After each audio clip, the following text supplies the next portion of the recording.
Guys, এই শীতের সবচেয়ে জনপ্রিয় পিঠা দুধ পিঠা। এই শীতে যদি পিঠা না খাওয়া হয় তো কেমন হয়? তো যদিও আমি পিঠা বানাইনি, বাট তারপরে যে দেখেন দুধ পিঠা খাচ্ছি, তো খেয়ে দেখি, আপনাদের দেখাই। একদম রসে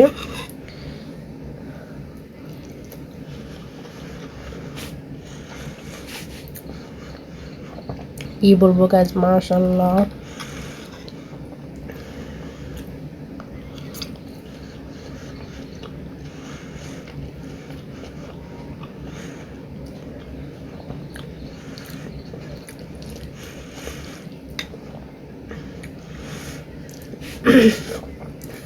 সাথে আছে নারিকেল। নারিকেল দিয়ে এইভাবে দুধ পিঠা খেতে অনেক আমি পছন্দ করি, আর এটা খেতে আমার কাছে অনেক ভালো লাগে।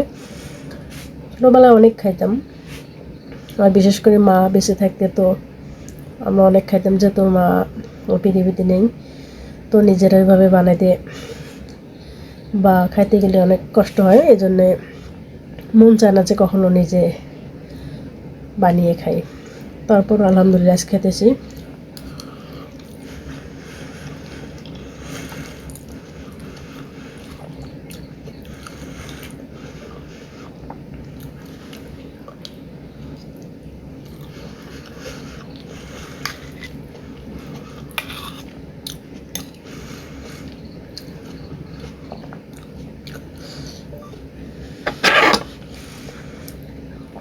মা বাবা না থাকার যে কষ্ট, যে যন্ত্রণা,